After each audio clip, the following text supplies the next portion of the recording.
ഇത് നമ്മൾ റൈസിൻ്റെ ഉള്ളി പൊരിക്കുകയാണ് നമ്മൾ. ഇതിൽ നമ്മൾ സൺഫ്ലവർ ഓയിൽ ഡാൽഡി, പിന്നെ നമ്മൾ സബോള, പച്ചമുളക്, കറിവേപ്പില, അതിൽ ഇഞ്ചി വെളുത്തുള്ളി ചതച്ചത്, റൈസിക്കുള്ളത്. സബോള ഒരു ഗോൾഡൻ കളറാകുമ്പോൾ നമ്മളിത് കോരെടുക്കണം, അല്ലെങ്കിൽ ഒരുപാട് ആവരുത്. അല്ലെങ്കിൽ ഒരുപാടായി കഴിഞ്ഞാൽ ഈ റൈസിൻ്റെ ടേസ്റ്റ് മാറും. നമ്മുടെ ഉള്ളി വാട്ടിയത് അണ്ടിപ്പരിപ്പ്, ബദാമില്ല, മുന്തിരി, ഗ്രാമ്പു, ഏലം, ഈ സാധനങ്ങളൊക്കെ നന്നായിട്ട് മിക്സ് ചെയ്തെടുക്കുന്നുണ്ട്.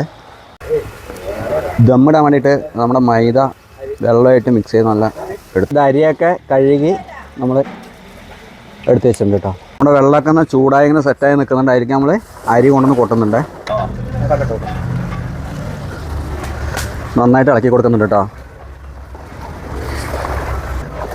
അതിലേക്ക് പട്ടാണി ഇട്ട് കൊടുക്കുന്നുണ്ട് കേട്ടോ, പച്ചപ്പട്ടാണി രണ്ടും കൂടെ നന്നായി മിക്സാക്കി എടുക്കുന്നുണ്ട്. അപ്പോൾ ഇതിൽ കുറച്ച് ഉപ്പുകൂടി ഇട്ട് കൊടുക്കുന്നുണ്ട്. ഒരു 6-7 മിനിറ്റ് ആകുമ്പോഴേക്കും നമുക്കിത് വെന്ത് കിട്ടും കേട്ടോ. നമുക്കൊരു 3/4 വേവായി കിട്ടും കേട്ടോ. ചോറ് നമ്മൾ എടുക്കുന്ന കയ്യിൽ കണ്ടോ, ഇത് നമ്മുടെ ഈ ഭാഗത്തുള്ളൊരു സ്പെഷ്യൽ ഐറ്റം കേട്ടോ, കൊട്ടക്കയിൽ എന്ന് പറയുന്നത് കേട്ടോ. പാലിൽ കുറച്ച് മഞ്ഞൾപ്പൊടി നമ്മൾ കലക്കി വെച്ചിട്ടുണ്ട് കേട്ടോ. ഇതെന്ന് വെച്ചാൽ റൈസിന് ഒരു കളർ കിട്ടാൻ വേണ്ടിയിട്ടാണ്. ഇതിലേക്ക് കുറച്ച് മഞ്ഞൾ വെള്ളം കേട്ടോ, തെളിക്കുന്ന മഞ്ഞൾ കലക്കി വെച്ച് വെള്ളം നിറയ്ക്കുന്നുണ്ട്. അതിൻ്റെ കൂടെ നമ്മൾ ക്യാരറ്റ് ഇടുന്നുണ്ട് കേട്ടോ. പകുതി റൈസ് ഇട്ട് അതിൻ്റെ മുകളിൽ നമ്മൾ ക്യാരറ്റ് ഇട്ട് സെറ്റാക്കി വെച്ചിട്ടുണ്ട്. അതിൻ്റെ കൂടെ നമ്മൾ അണ്ടിപ്പരിപ്പ്, മുന്തിരി, നമ്മുടെ ഉള്ളി വണക്കിയത്, കുരുമുളക്, ഇങ്ങനെയുള്ള ഐറ്റംസൊക്കെ ഇതിൽ നമ്മൾ അടിപൊളിയായിട്ട് ഇട്ട് കൊടുക്കുന്നു കേട്ടോ. അതിൻ്റെ മുകളിൽ വീണ്ടും നമ്മൾ റൈസ് ഇട്ട് കൊടുക്കുന്നുണ്ട്. ഉള്ളി പൊരിച്ചതിൻ്റെ നമ്മുടെ ആ ഡാൽഡ ഇതിൽ ഒഴിക്കുന്നുണ്ട് കേട്ടോ. നെയ്യ് ഇതിൻ്റെ മുകളിൽ നമ്മൾ ഒഴിക്കുന്നുണ്ട്. ദമ്മിടാൻ വേണ്ടിയിട്ട് നമ്മൾ മൈദ ഇതിൻ്റെ സൈഡ് കൂടെ നേരത്തെ മിക്സ് ചെയ്ത് വെച്ചിട്ടുണ്ടായിരുന്നു. അപ്പോൾ സൈഡ് കൂടെ നമ്മളത് വെച്ച് കൊടുക്കുന്നുണ്ട്.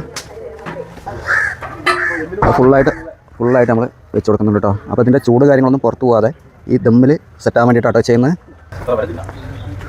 അതിൻ്റെ മുകളിൽ കുറച്ച് കഞ്ഞിൻ്റെ വെള്ളം കേട്ടോ, ഈ ചോറ് എടുത്തതിന് കുറച്ച് കഞ്ഞിൻ്റെ വെള്ളം അതിൽ വെച്ച് കൊടുക്കുന്നുണ്ട്. ഇനി നമുക്ക് തട്ട് മൂടി കൊടുക്കാം കേട്ടോ. തട്ട് മൂടി കറക്റ്റ് സെറ്റായിട്ടുണ്ട്, എല്ലാ ഭാഗത്തും സെറ്റായിട്ടുണ്ട്, അടിപൊളിയായിട്ട് ഉണ്ട്. ഇനി ഇതിൻ്റെ മുകളിലേക്ക് നമ്മൾ കനൽ കുറച്ചിട്ട് കൊടുക്കുന്നുണ്ട് കേട്ടോ. ഇതാട്ടോ, അങ്ങനെ നമുക്ക് അടിയിലേക്കും കുറച്ച് കനൽ ഇടണം. അപ്പോൾ അടിയിലേക്കും കനൽ ഇതൊന്നും എടുക്കുന്നുണ്ട് കേട്ടോ. നല്ല ചൂടാണ്. അപ്പോൾ നമ്മുടെ ദമ്മ് പൊട്ടിക്കാൻ പോവാ കേട്ടോ. അപ്പോൾ നല്ല അടിപൊളി സെറ്റ് ഇതാട്ടോ, അടിപൊളി. നമ്മുടെ റൈസൊക്കെ നല്ല സെറ്റായിട്ടുണ്ട്. ഇപ്പോൾ ഒന്ന് സൈഡൊന്ന് പൊട്ടിക്കുന്നുണ്ട് കേട്ടോ. അടിപൊളി, നല്ല മണവും കാര്യങ്ങളൊക്കെ വരാൻ തുടങ്ങിയിട്ടുണ്ട്. അപ്പോൾ നമ്മൾ കുറച്ച് റൈസ് എടുത്ത് അടുപ്പിലേക്ക് ഇട്ട് കൊടുക്കും കേട്ടോ. വളരെ സിമ്പിളായിട്ട് ദം റൈസ് ഉണ്ടാക്കുക എന്നുള്ളതിൻ്റെ വീഡിയോ ആയിട്ട് നമ്മൾ കാണിച്ചപ്പോൾ നമ്മുടെ വീഡിയോ ഇഷ്ടപ്പെട്ട ലൈക്ക് ചെയ്യുക, ഷെയർ ചെയ്യുക, സബ്സ്ക്രൈബ് ചെയ്യുക. വീണ്ടും അടുത്ത വീഡിയോ ആയിട്ട് വരാം. അതുവരെ എല്ലാവർക്കും ബൈ.